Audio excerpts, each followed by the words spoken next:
Semangat, semangat, Semangat. Pagi ini pagi banget berangkatnya. Betul sekali, ya. Dan langsung saja kita akan menyampaikan ini sebuah berita yang dari hari Sabtu ya, bergulir terus ya, Dan bergulir kita terus. benar-benar update terus soal beritanya, bagaimana keadaannya dan sekarang udah sampai mana gitu. Betul. Dan sekali lagi kita semua turut berbela sungkawa untuk keluarga Bapak Ridwan Kamil atas kepergian putra pertamanya, Emeril Khan Mumtaz atau biasa dipanggil Eril ya. Tentu saja seluruh kru dan juga Ya. host dan juga Sobat Begi tentunya ikut berduka juga. Ya, dan kali ini kita akan merangkum kronologi dari kejadian-kejadian yang berlangsung sejak Eril tenggelam hingga ditemukan ya. Kita lihat dulu ini tayangannya.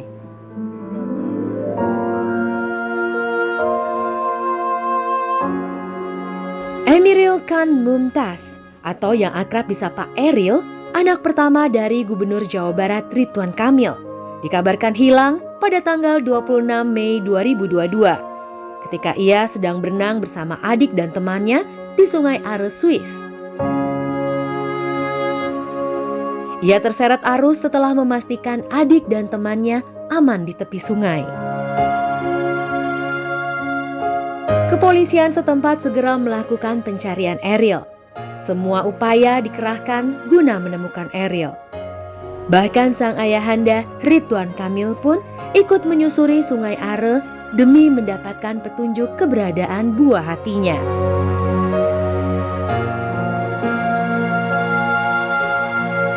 Namun, hingga Kamis 2 Juni 2022, pencarian belum membuahkan hasil.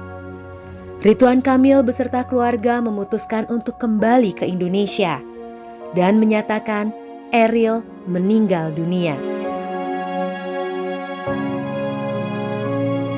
Setelah 2 pekan pencarian Eril, akhirnya pencarian ini membuahkan hasil.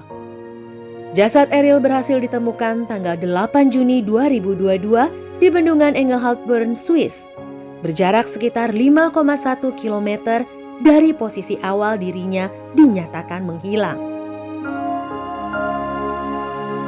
Eril ditemukan pertama kali oleh seorang guru sekolah dasar bernama Geraldine Beldi.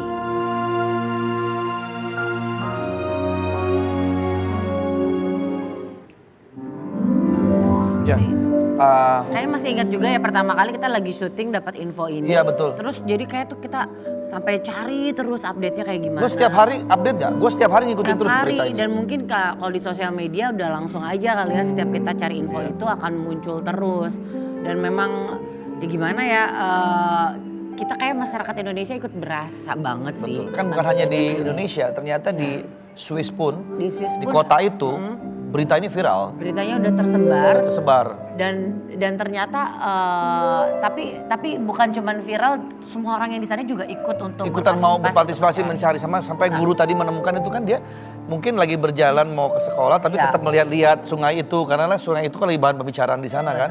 Nah, tapi kalau kali ini kita lagi jenazah Eril sudah nyampe ke Indonesia. Oh iya, oke. Dan kita akan update dan sudah terhubung dengan Reza, salah satu reporter kita yang sudah ada di Gedung Pakuan. Reza, selamat pagi Reza. Selamat pagi Reza. Selamat pagi Hesti Andre. Reza, sekarang Reza posisinya ada di mana Reza? Ya Hesti, saat ini saya berada di Gedung Pakuan, tepatnya rumah dinas dari Ridwan Kamil atau menjadi tempat persemayaman terakhir dari putra sulung Ridwan Kamil, Emeril Khan Mumtaz atau Eril. Dan mungkin dapat saya langsung saja mungkin dilaporkan ya Hesti. Jadi saat ini memang situasinya sangat ramai sejak pagi tadi Hesti, dan di mana memang sejak pagi masyarakat terus berdatangan, namun tadi pada pukul 8 pagi masyarakat ini sudah tidak lagi bisa masuk ke dalam Gedung Pakuan karena pada pukul 8 pagi sendiri ini dibatasi untuk dilakukan sterilisasi persiapan proses pengantaran jenazah dari Eril. Mungkin jika dapat Anda lihat Hesti, Andre, di belakang saya ini cukup ramai masyarakat yang saat ini menunggu dari prosesi pemindahan jenazah dari Gedung Pakuan menuju ke pemakaman. Nah, kalau gambar yang Anda lihat ini, jika dapat dilihat, ini mobil jenazah ini sudah standby, Hesti, Andre, di Gedung Pakuan. Jadi beberapa menit lagi memang jenazah dari Eril ini akan dipindahkan ke mobil jenazah, dan mungkin satu lagi ada mobil VIP, itu nantinya adalah mobil yang akan difungsikan untuk membawa keluarga dari Ridwan Kamil, lalu juga dari sang istri Atalia dan juga anak-anaknya yang akan mengiringi dari mobil jenazah ini menuju ke pemakaman. Dan memang kalau dari pihak keluarga sendiri sudah memberikan kesempatan, Hesti Andre, kepada masyarakat yang ingin memberikan penghormatan terakhir dan juga melakukan takziah ini sejak pukul 11 malam hingga pukul 8 pagi tadi pagi. Dan karena itu ketika pukul 8 pagi ini dilakukan ditutup Gedung Pakuan untuk dilakukan sterilisasi, di mana dalam persiapan untuk mengantarkan menuju ke pemakaman. Namun untuk kondisi di luar Gedung Pakuan sendiri ini juga cukup ramai, di mana kami dilaporkan bahwa di sepanjang jalan di Gedung Pakuan ini sudah berjajar masyarakat dan juga anak-anak sekolah yang membawa bunga yang untuk mengantar kepergian dari Eril. Adapun nanti kalau untuk pemakaman sendiri ini akan dilakukan di pemakaman di daerah Cimaung, Kabupaten Bandung Barat. Di mana nanti kalau untuk proses ataupun rute perjalanannya sendiri, jadi dari Gedung Pakuan ini akan dilanjutkan ke Jalan Wastu Kencana, lalu ke Tol Paster dan ke exit tol Soreang Pasir Kota. Dan dari pihak keluarga sendiri mengatakan bahwa memang pemilihan waktu jam 9 pagi ini agar tidak mengganggu aktivitas masyarakat dan juga untuk mencegah kemacetan. Namun untuk dalam proses pengamanan ini juga nanti akan dibantu oleh pihak Polresta Bandung, di mana ada sekitar 150 personel yang menjaga rute dan juga akan mengamankan prosesi pengamanan.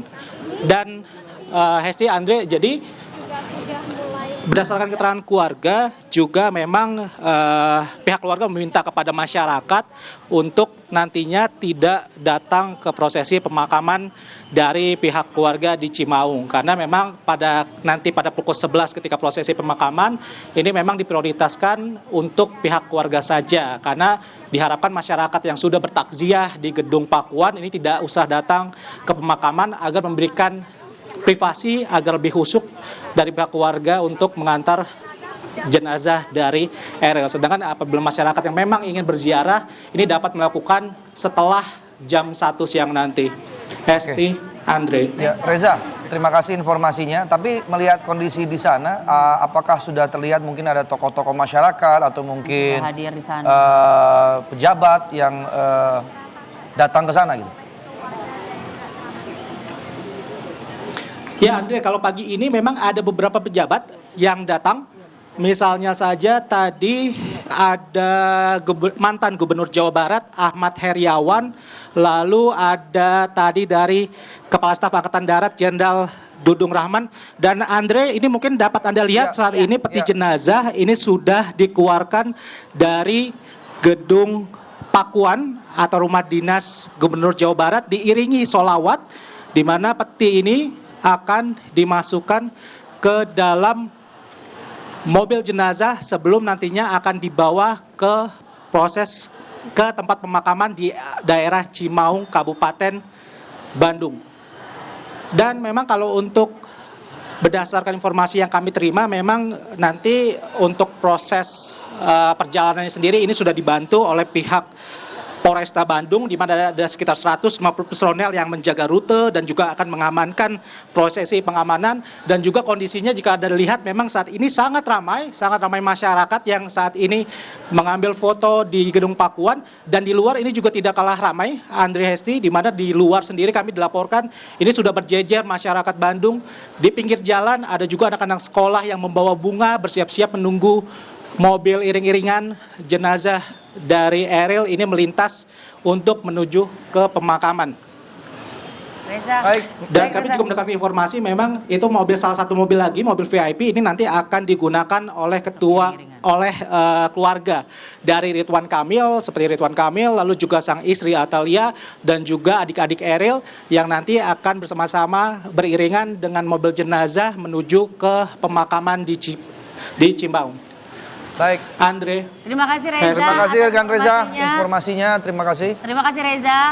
Seperti yang tadi terlihat, jadi ternyata jenazahnya dari Eril Sudah mulai diberangkatkan, sesuai dengan rencana, yaitu jam 11 siang akan dilakukan pemakamannya. Jadi mungkin jam 9 sudah berangkat, kurang lebih perjalanan sepertinya on time ya. Ya. sesuai Dan dengan waktu tadi yang juga sudah direncanakan. diinformasikan sama Reza bahwa nanti pada saat prosesi pemakaman mungkin lebih tertutup ya, Lebih tertutup keluarga aja, keluarga saja dan ya. terdekat. Jadi Ya. mungkin banyak, tapi ternyata di lokasi pemakaman pun masyarakat sekitar bahkan orang-orang yang dari luar kota Iya, itu tetap iya. berdatangan. Tetap berdatangan ya. Ya kita doakan semoga lancar perjalanannya Iya, iya, dan iya. semua prosesinya semua berjalan lancar. Dan ini kita akan lihat, ini juga ada desain pemakaman yang Iya. ternyata Kang dibuat Emil. sendiri oleh Kang Emil. Dan ya. itu kita sempat ngelihat ya di Instagramnya Kang Emil, Iya. dia mendesain bagaimana pemakamannya. Seperti yang diketahui kan Kang Emil itu seorang arsitek yang luar biasa Iya, ya, bukan iya. cuman di Indonesia, di luar negeri pun karya-karyanya udah banyak banget. Dan ternyata akhirnya Kang Emil pun mendesain sendiri bentuk peristirahatan terakhirnya Ariel. Ariel, iya. Coba mungkin kita lihat kali ya. Ini gambar sketsnya ya. Iya, gambar sketsnya dari Sketsa gambarnya. Kang Emil. Nah itu. Waktu itu juga sempat dibilangin kan. Ini kalau nggak salah wilayah ini adalah wilayah pemakaman keluarga ya. Ya. Nantinya akan dibangun Dan untuk dekat pemakaman keluarga. masjidnya juga diatasnamakan Mumtaz ya, Iya, sesuai anaknya dengan nama anaknya. Kang Emil, Ini aku ya. juga lihat nih dari Instagramnya. Dan luar biasanya lagi memang kan perjalanan ke Swiss, ke Indonesia, Kang Emil kan bolak-balik ya. Bolak-balik. Dan gak ada waktu istirahat. Betul, betul. Terus dia juga harus memimpin sholat jenazah juga. Mudah-mudahan Kang Emil juga sehat ya. Iya. Ibu Atalia Ibu juga. Atalia juga sehat, Zara juga sehat selalu. Dan banyak banget yang sayang banget sama Ariel, dan banyak banget ucapan bela sungkawa dari seluruh masyarakat Indonesia yang kemarin datang berbondong-bondong ke sana ya. Tahu Yang nggak? kasih post note Iya, gitu. itu mungkin apa yang dirasakan Kang Emil ini semua juga dirasakan oleh, terutama kayak saya nih, sebagai Iya. seorang ayah gitu ya. Jadi semacam kayak berkaca gitu. Wah, bagaimana perasaan ketika kehilangan seorang anak yang dibanggakan, satu-satunya laki-laki gitu ya. Dan di saat Kang Emil juga Iya. sedang bertugas gitu ya. Dan anak ini juga pun berangkat juga tujuannya adalah untuk sekolah.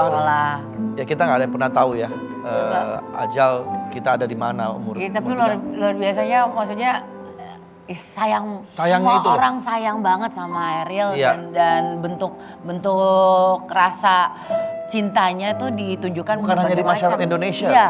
Sampai di Swiss aja di kotanya itu semua Semuanya Semuanya pada ikut, berpartisipasi lah partisipasi untuk ya. soal ini. Tapi kita coba lihat ya ada satu kata, unggahan-unggahan. maaf gue potong, ada satu kalimat yang membuat gue sedih banget.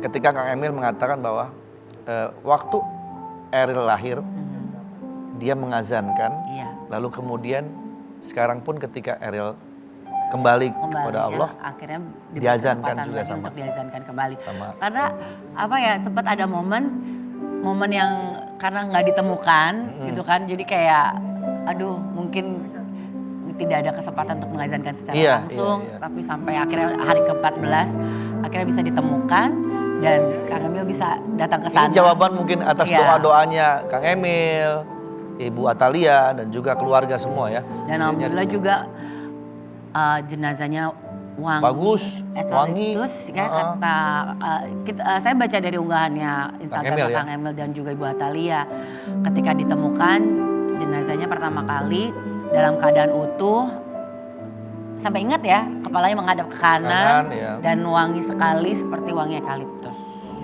Dan memang berarti Sungai Ariel menjaga jenazahnya Seperti doanya. ya, biar bisa berpulang ke Emil. tanah air dan juga bisa diazankan kembali oleh orang. Kita akan bacakan ini beberapa Ya. unggahan-unggahan Instagramnya Kang Emil dan Ibu Atalia Prataya ya. Ini dia. Coba kita lihat ya. Ini yang mana sih? Nah, Oh.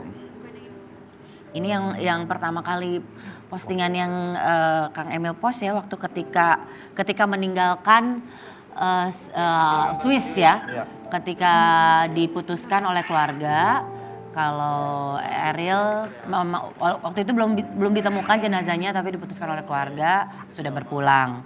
Akhirnya dia memposting video ini nih. Aku ingat banget nih, dan ini bener-bener apa ya, kayaknya semua hati masyarakat Indonesia hancur kali ya pas lihat video ini ya.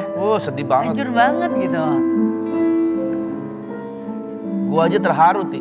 Gua Iya. aja sempat mata gua tuh berlinang gitu ketika melihat video ini, kemudian postingan-postingan Kang Emil dan Teteh Atalia juga. Ini adalah salah satu postingan yang ketika semua sekeluarga harus pulang ke Indonesia tanpa jenazahnya Eril, tanpa kehadirannya Eril yang kita masih belum tahu keadaannya kayak gimana.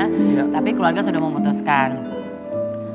Tapi sampai akhirnya di hari ke-14 akhirnya ditemukan jenazahnya. Ini saya akan bacakan salah satu postingannya Kang Emil ya. Alhamdulillah, akhirnya Allah Subhanahu wa Ta'ala memberikan kesempatan saya untuk kembali memeluk, membelai dan memandikan anak saya sesuai syariat Islam. Juga mengazankan dengan sempurna di telinganya persis seperti saat Eril lahir.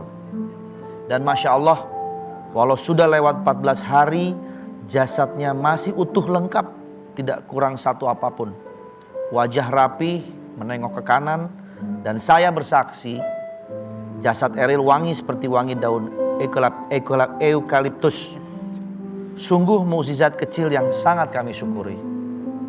Maha besar Allah, atas izinmu selama 14 hari Sungai Are benar-benar melindungi dan mensucikan jasadnya dari mara bahaya. Hai Eril, saatnya kamu pulang ke tanah air untuk mengaturkan terima kasih kepada jutaan yang mendoakanmu. Ini dia kata-katanya Kang Emil ya. Tapi kalau misalnya mengingat lagi kejadian awal mula ketika Eril terbawa arus Sungai Are, itu mungkin kayak apa ya, ada ketakutan tersendiri kali ya untuk jangankan yang mengalami di situ, kita pun jadi kayak aduh gimana ya gitu untuk bisa. Saya tuh jujur aja begitu melihat peristiwa ini, lalu melihat Sungai Are, orang kan bilang bahwa itu adalah memang sungai yang sering dikunjungi oleh para wisatawan. Betul. Karena memang indah banget sungai. Indah banget Tapi dan kalau banyak melihat, banget yang berenang di situ. Banyak banget yang berenang di situ. Jadi kalau saya melihat artinya ini sungai udah banyak orang berenang dan safety ya. Tapi saya pribadi melihat kan arusnya lumayan tuh. Kencang banget. Karena saya mungkin kurang jago berenang kali ya. Jadi kalau melihat itu kayaknya kalau saya nyebur ke situ juga belum ya berani, tapi karena kok orang fun aja gitu, happy aja di situ. Apa tapi karena kan backgroundnya Eril juga dia itu adalah perenang, udah gitu punya sertifikat diving juga. Nah ini makanya Esti, saya mau tanya nih, kalau dengan arus yang seperti itu apakah aman kita berenang gitu? Tapi kok orang-orang santai aja berenang ke situ gitu. Nah tapi mungkin kalau yang namanya alam, namanya sungai ya kita emang tidak tahu lah gitu kan. Beda sama yang di kolam renang. Tapi ini ada upaya lah untuk beberapa sobat Begi yang mungkin pastinya namanya alam pasti kita cinta banget deh. Iya, mungkin kita hindari itu. Betul. Kan ya. Nah ini kita akan mengundang seorang survival swimmer. Jadi yang survival river. Jadi untuk yang sudah paham soal kondisi sungai dan lain sebagainya untuk kasih informasi untuk sobat Begi. Seandainya jika dihadapkan pada situasi yang tidak diinginkan seperti apa sih ya. Nah kita langsung aja akan ngobrol-ngobrol kita jemput langsung Pak. Ada di sana, Pak Adi, kita akan ketemu Pak Adi di sini. Yuk kita ke sini yuk. Iya. Ayo Pak Adi. Selamat pagi. Nah, selamat pagi Pak Adi. Silakan masuk. Silakan Pak Adi, silakan. Yuk. Silakan masuk Pak Adi. Sini ya. Duduk mana saya? Ya, silakan Pak Adi. Silakan duduk Pak Adi. Di sini? Ya. Oh iya. Ini ruang tamu kita, kadang-kadang ini juga ruang keluarga, kadang-kadang ini juga ruang syuting BTS. Iya, ini semua ruang berfungsi lah di sini. Nah ini kita lagi ngomongin ya soal kejadian yang memang Lagi. sangat disayangkan terjadi, tapi yang namanya alam kita tidak pernah tahu ya. Iya betul. Ini Pak Adi Nugroho ini bukan presenter itu ya, bukan? Bukan.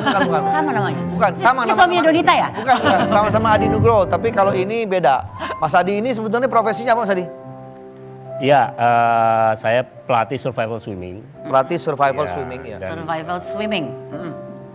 Ya dan saya juga pelatih untuk safety, untuk rescue juga gitu. Safety Safety rescue.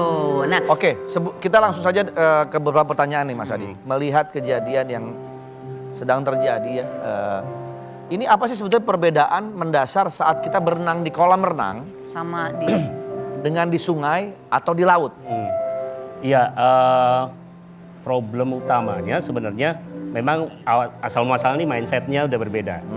Kalau kita berenang di kolam yang relatif nggak bergerak ya airnya, kita berenangnya entry point kita start dari sini, bisa balik lagi ke sini. Betul. Walaupun nggak sampai pojok, balik lagi bisa. Ya. Tapi kalau kita bermain di alam sudah berbeda. Contoh, kalau kita di sungai, begitu masuk, kita nggak bisa balik lagi ke tempat yang kita awal masuk. Iya. Kita otomatis langsung ke bawah. Iya. Sebagian orang kaget ya, begitu dia kok ke bawah arus, dia kaget, berusaha untuk berenang ke arah entry point-nya. Jadi kalau saya kan pernah beberapa kali arum jeram, terus ikut cubing segala macam. Terus memang ada momen ya namanya arum jeram kita memang ngikutin arusnya kan. Gak ada ntar kita mundur gitu ke awal semulanya karena emang nggak mungkin. Jadi memang dia muterin, habis itu kita nyampe ke poin yang selanjutnya.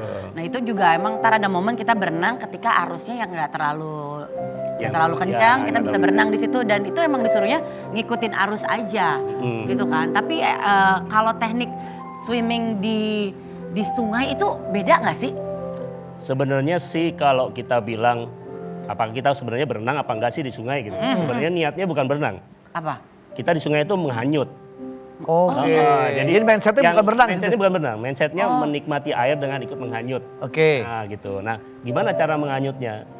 Menghanyutnya biasanya yang lebih disarankan adalah posisinya sedatar mungkin dengan air. Baik kalau disarankan sih terlentang gitu ya. Posisi terlentang, kakinya diangkat supaya Telentang itu nggak apa-apa. Bukan tang, bukan tang posisinya. Bukan telentang. Tapi ntar nanti kita stop dulu. Nanti kita akan kasih tahu bagaimana teknik-teknik berenang di sungai yang tepat ya. Yang ada arusnya, ya. Biar bisa mengikuti arus. Jangan kemana-mana, tetap di Bercanda Pagi.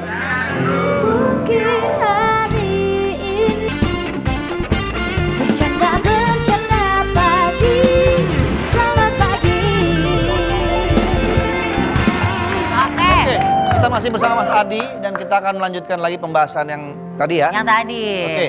Ini Mas Adi langsung saja dijelaskan, ada teknik khusus nggak saat kita menghadapi pada situasi yang tidak diinginkan? Misalnya terseret arus ya. Kita langsung khususkan aja ini sungai. Niatnya mau berenang nih ke sungai. Apa yang harus dilakukan? Ya, yang pertama adalah kalau nggak bisa berenang ya nggak usah berenang. Berenang. Apalagi air sungai ya. Apalagi sungai, kita bicara tentang sungai.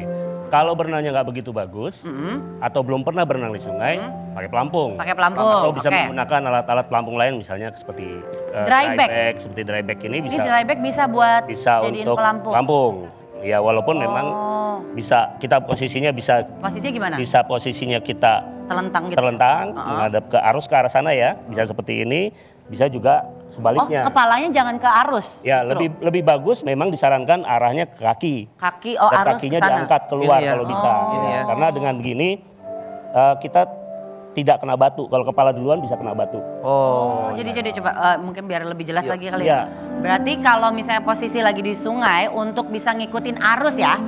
Arus itu kepala, kakinya yang ke arah arus. Jangan dulu kepala duluan gitu ya, nggak tahu jangan ke arah sana. Kita. Tapi itu nggak semua bisa dilakukan.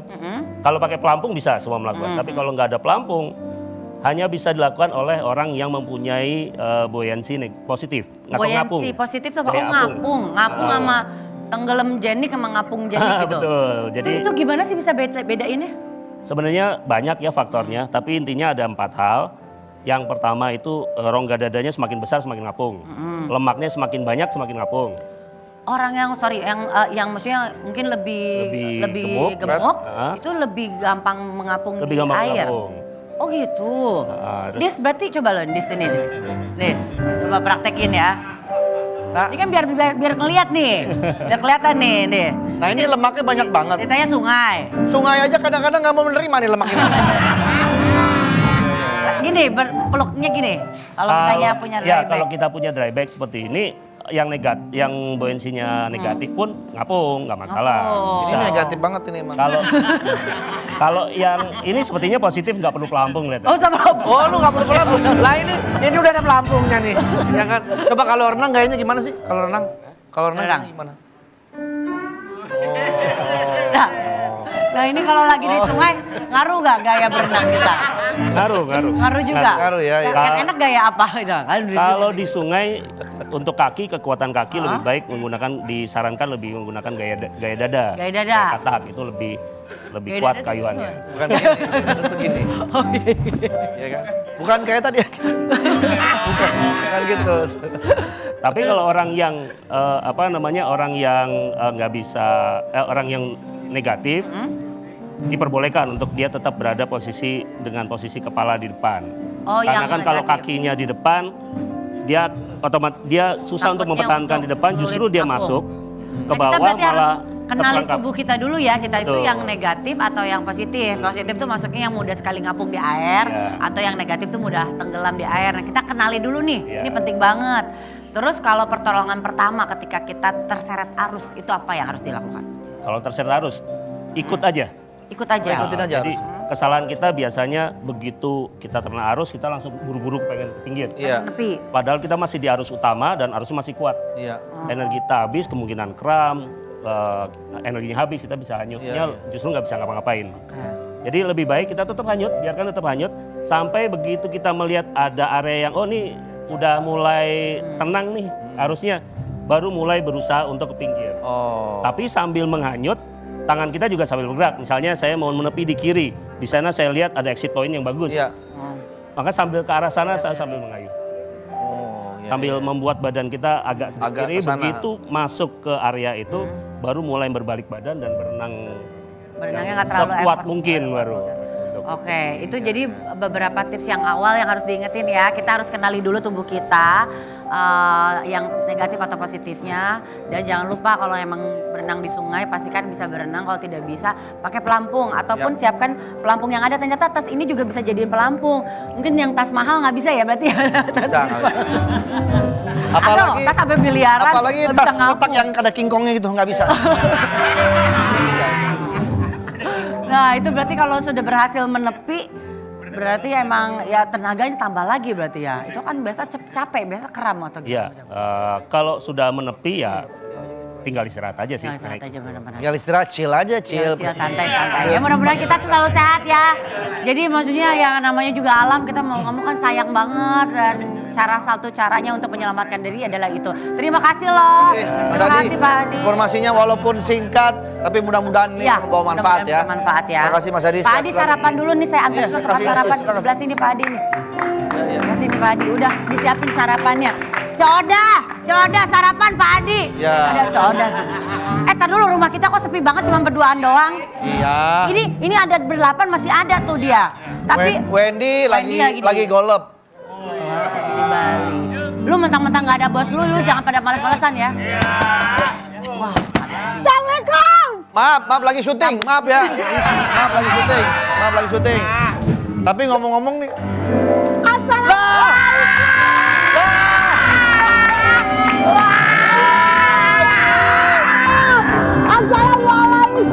Waalaikumsalam. Wah, surprise ini. Surprise ya. Orangnya dulu yang Wah. Orangnya dulu. Kita sambut Ayu Ting Ting. Ini dari mana? Kangen banget ya. Mana? Ya ampun. Bisa ngerti apa sih? Ayo silakan. Ah. Aduh. Penyambutan. Ayo ibu. Surprise. Lemes banget loh. Selamat datang Ayu. Selamat datang Ayu. Ayu. Pengantin baru. Pengantin baru.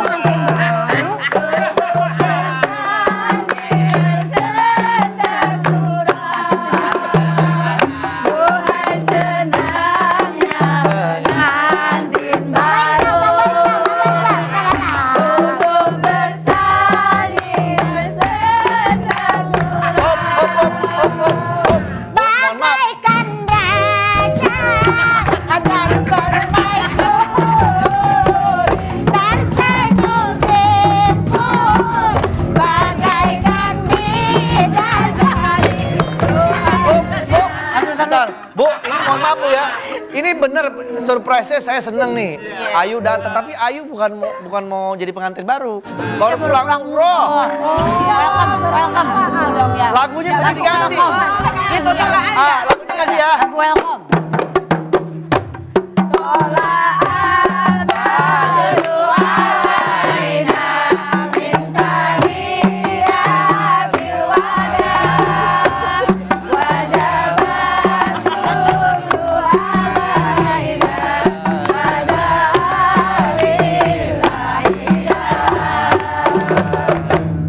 Wah, luar Gimana? biasa. Ini siapa ini yang bikin Nah. surprise? Ini saya yang ngatur. Kebetulan ini grup band Metallica yang saya pikir saya kumpulin untuk nyambut Ayu. Iya, ini emang ibu-ibunya emang khusus buat menyambut jamaah umroh. Iya.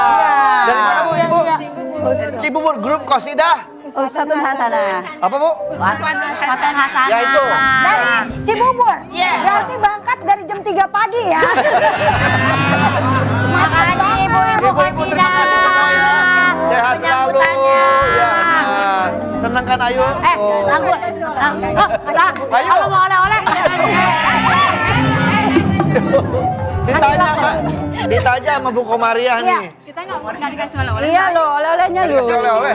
Kasih lagu oleh-oleh dulu, lagu oleh-oleh.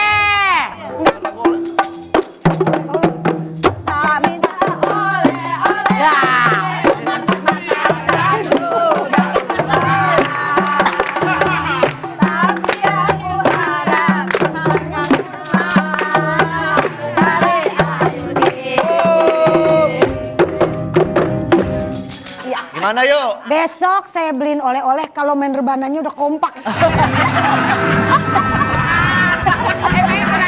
Ayo. Kompak ibu, kompak ya Pak Ini Haji. spesial buat Ayu. Iya, makasih Ibu-ibu ini banyak, Pak Haji, menyanyikan Bu lagu Esti. Baby You're My Angel. Baby. Jangan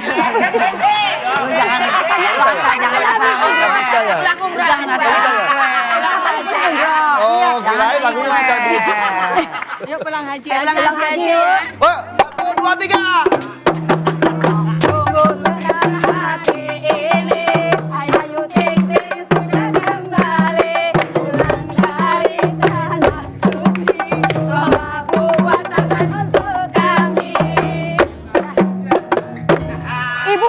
Ibu saya lihat-lihat nyanyi makin kesini makin kesono ya.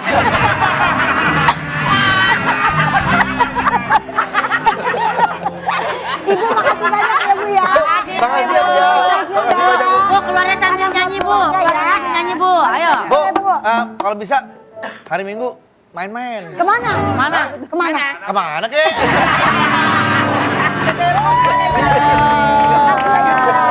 Makasih, Bu. Iya Bu ya, makasih Bu. Keren cakep cakep. Makasih. Salam buat keluarga ya. Mari pulang, marilah pulang, marilah pulang bersama-sama. Mari pulang, marilah pulang, marilah pulang. Belum? Kirain. Susah banget di mukanya. Kalau Wendy kan koordinator penonton ya. Iya, dia koordinator ibu-ibu. Iya. Iya. Kalian kangen Lama banget. Cerita bagaimana di sana? Ya ntar dulu deh nih katanya ada yang mau lewat Oh, no. mau iklan dulu. Iya. Ya udah, Ya udah deh. Kita balik lagi ya. Tapi bercanda pagi. Kormaku bukan kormamu, kormamu. Bercanda pagi, selamat pagi. Masya Allah baiknya, baru pulang umroh dikasih sarapan. Kangen nggak? Pak Kangen Haji. nggak? Kangen banget ya ini Pak. Aduh. Ya Allah. Ini ada buah. Buahnya baru. Iya Mau baru. apa? Mau makan apa? Susunya baru nggak? Baru seminggu. Oh, baru seminggu bersih. Bisa. Bersih, Ini bersih. semuanya dikasih tahu ini minumable ya. Ayo. Iya Pak Haji. Kemarin katanya dengar-dengar sakit di sana. Kenapa? Kemarin nyampe sono sakit. Kemarin gara-gara kan emang udaranya kan emang panas banget Di Pak sana Haji. panas banget. Panas banget karena pertama kali nih Ayu umroh yang di pertengahan tahun begini. Biasanya Ayu umroh tuh selalu akhir tahun. Jadi nggak pernah ngerasain yang cuaca bener-bener ekstrim banget gitu. Dari panas ke tempat AC dingin, panas dingin, panas dingin gitu. Jadi kemarin sempat pusing tuh. Kayak vertigo gitu keliengan terus juga. Gitu yuk. Panas badan gitu Lu gara-gara juga kan soalnya sebelum berangkat dia masih syuting. salahnya saya tuh seingat saya saya sebelum berangkat kan udah nggak enak badan. Pas sampai sana kan kerasa panas tuh. Iya. Saya minum soda dingin. Pakai ini, minum soda ini. Latihan kalau ada mobil. Iya. Astagfirullahaladzim. Ya emang kalau sekarang sedikit-dikit istighfar bagus. Ya bagus. Yuk tapi hati-hati. Kurang tidur Itu juga. pasti Ayu kurang istirahat. Kurang istirahat, kurang tidur. Kurang itu tidur. juga. Sekarang sih kalau nggak salah kurang duit lagi sih. Makanya kerja lagi. Ya iyalah, sekeluarga. Banyak bet. Nih, kita semua tahu ya istirahat yang cukup ideal itu kan 8 jam ya. 7 Benar. sampai 8 jam. Benar. Dan harus kualitasnya bagus. Betul. Pak Haji aja kan kalau kurang tidur dia tidur di lokasi Tidur ya. di mana-mana. Dia mah nempel dikit udah molor, nempel dikit udah molor. Karena ngerasa Bukan kurang apa-apa tidur. yuk. Iya, Ini ngapa? kita kasih tahu nih karena ada beberapa waktu lalu Hah? remaja yang mengalami stroke. Masih remaja? Masih remaja. Astagfirullahaladzim. Mengalami stroke koma karena suka begadang dan kurang istirahat. Makanya benar kata Pak Haji Oma, dilarang begadang. Nah itu. Benar. Ini Coba dia lihat. nih. Kita lihat di beritanya nih. Allah. Tidak ada jaminan yang tua, Yang muda. yang muda Benar. bisa kena. Benar. Sekarang tuh bisa aja ya yang bilang. Anak muda ngerasa paling wah hebat, sehat, masih muda. Ternyata Nggak bisa jamin, itu kejadian. buktinya ada. Makanya kalau begadang jangan malam. Kalau begadang mending siang bolong. Nah, itu solusi. Itu solusi bagus. Iya, kalau Begadang melek siang siang. bolong. Ada yang bilang begini nih. Gimana? Ah nggak apa-apa, gua begadang. Yang penting besoknya gua tidur 8 jam. Kan minimal kata 8. Itu salah. bisa. Itu nggak bisa Karena orang yang benar-benar tidur sebenarnya waktunya malam. Malam. Bukan siang Tapi diganti banyak siang juga nggak yang bisa. kerjaannya tuh malam hari. Nah mungkin biar lebih jelasnya kali ya. Ini ada IPKT ya. Apa tuh, Ti? Kita akan invite pakar kesehatan tidur, PKT. Oh, oke. Coba Dia kita i-nya ngobrol dibawa, ya. dia i-nya dibawa. Mumpung sekarang kita mau sarapan. Ya udah deh, kita panggil Ya, aja deh. ada Dokter Andreas Prasaja. Dokter Andreas. Selamat pagi dok. Selamat pagi. Silakan. Selamat pagi dok. Dok sambil sarapan dok. Sambil sarapan, Mau sambil teh sarapan. atau Boleh, air boleh, putih boleh, nih? boleh. Minum teh dulu ya. Ini tehnya teh. Pak Dokter, Pak Dokter jangan terlalu banyak makan roti sama buah, ntar ngantuk. Minum teh Ini aja. ada Ini kan buah, kita ada pagi roti. nih. Iya. Ini pagi-pagi begini sebenarnya sarapan yang ideal apa, Dok? Nasi uduk ya dok, enak banget nih. Bubur diaduk. Jangan yang berat-berat kali ya pagi-pagi. Apa dok biasanya yang bagus kalau sarapan pagi? Ya yang standar aja lah, apa juga nggak apa-apa. Kayak tumpeng Yang itu nggak penting standar. tidurnya cukup. Tidurnya cukup. Nah, Nah itu itu dia. tadi ada informasi anak remaja gara-gara sering begadang bisa menyebabkan Stroke. koma bahkan stroke. Itu benar bisa kayak Produser gitu. saya juga gitu dulu tuh kebanyakan begadang. Nah, itu Stroke nggak? Stroke katanya. Ini yang tadi anak remaja. Bisa koma Umur gitu 20 dok. tahun. Bisa, memang bisa. Jadi kalau kelelahan ya, itu banyak yang bisa terjadi. Mulai dari metabolisme yang terganggu, dari yang paling sederhana, sering begadang tuh bikin gemuk ya. Kemudian daya tahan tubuhnya jadi jelek ya. Metabolismenya terganggu, pembuluh darah, jantung, ya kemana-mana memang. Pantas berarti itu dok kalau orang diet udah diupayakan misalnya makannya udah bener, apanya udah bener gitu. Kalau tidurnya Tapi, kurang? iya berat badan nggak turun-turun mungkin karena salah satunya begadang kali ya teh. Metabolismenya berarti yang Iya, berjalan. iya. Karena kesehatan tidur itu menentukan Mm-mm. kualitas manusia. Jadi kemampuan konsentrasi, performa, stabilitas emosi dan kesehatan semua. Kalau tidurnya ngorok itu nyenyak bukan sih? Berarti artinya ya kan? Wah tidurnya ngorok nih, bagus nih berarti deep Iya sleep. kata orang Deep gitu sleep ya. katanya mah. Ya kalau sekali-sekali mah nggak apa-apa. Nah, kalau setiap tidur ngorok bahaya. Setiap tidur ngorok itu justru bahaya. Bahaya. Temen saya ada yang ngoroknya kayak motor trail. Nah. Beneran sumpah. Lah bunyi Dia kalau ngorok itu sampai jendela geter. Itu ada yang kayak gitu kan? Bener kan? Ada, dan itu bahaya. Itu bahaya. Jadi gini, kalau orang mendengkur, bahayanya apa? Ada gangguan nafas saat tidur. Namanya sleep apnea, berhenti napas saat tidur. Jadi napasnya berhenti-berhenti. Berhentinya karena tersumbat. Bukan gerakan napasnya yang hilang, enggak. Tapi berhentinya tersumbat. Biasanya dok kalau kayak suka ngorok itu kan biasanya cowok-cowok ya dok. Iya. Enggak juga, Lebih kebanyakan cewek juga banyak. Gue ngorok kok kalau tidur tapi kalau nggak udah yang kelap kelop gitu banget. Nah, tapi itu bisa dihilangkan nggak, Dok? Bisa. Aja Tapi tuh ya, ngorok. Ngorok saya. nah jadi gini, kalau ngorok, pertama kita periksa dulu. Periksa dulu napasnya saat tidur gimana, kerja jantungnya. Ya, kalau ternyata berhenti-berhenti, gitu kan. Nah, itu benar, bikin suka kayak gitu. ngantukan. Bisa bisa meninggal. Satu bikin ngantukan. Yang ngorok yang sampai ngebangun sendiri karena dia itu sebenarnya napas apa karena nafas ketika ngorok tuh ya kayak nyedot gitu terus ada TV masuk makanya ya kan. Ya ini kan teori saya. Apa kesedot gitu kemasukan TV jadi napasnya Namanya mulai. Bukan gitu maksudnya. enggak. Itu gimana? Nah kita kan tahunya gimana orang kita tidur? Lah yang tahu pasangan. Dok. Emang orang lain yang tahu. Masih mending dok, dari sekarang dia ngorok, kalau dulu dia ngaum. Wah. Saya tuh dulu mah nggak ngorok dok, beneran. Ngaung. Ngaung. Nggak ada aja lu. Sekarang Nggak, udah dulu saya kesini. nggak. Kalau nggak salah sekarang udah ngeong ya. Kucing jatuhnya. Oh jadi harus pasangan yang kalau misalnya belum punya pasangan bagaimana dok? Nasib. Tapi kadang kalau kita ngorok Dari berlebihan, gejala lain lah. suka kebangun sendiri gara-gara ngoroknya kan. Ya. Bisa Tapi udah disembuhin mulai tapi, Dok? sadar dong. Bisa. Ya gejala lain kan ngantukan. Lah kalau udah tidurnya cukup tapi masih ngantuk ya itu mesti kita Mesti periksa. dicek lagi. Ya udah ntar kita lanjutin lagi sampai kita sarapan. Ini bahaya soal tidur ngorok. Jangan kemana-mana, tetap di Bercanda Pagi. Bercanda terus. Jangan begadang, bercanda pagi, selamat pagi. Jadi ya dok, ini tuh kita nemuin beberapa alat yang katanya bisa mencegah orang untuk ngorok. Ada apa Itu nih? apa namanya? Nose clip. Jadi dimasukin. Taruh di hidung ya? Ya, Cepit jadi nih, di hidung. cepit. Kayak gini, cepit masukin ke hidung. Berhenti kagak masuk Oh. hidung iya ntar. Terus ini, apa sih ini masker? Biar Ini chin strap Chin supaya strap, biar gak mangap ya? rahangnya, Oh jadi kalau orang ketutup tuh gak bakal ngorok dok? Belum tentu juga kan dok? gini Jadi tidurnya. alat-alat seperti ini anti ngorok Anti ngorok. ya, tapi mereka memasarkan sebagai anti ngorok, bukan anti sleep apnea. Padahal yang bahaya kan sleep apnea.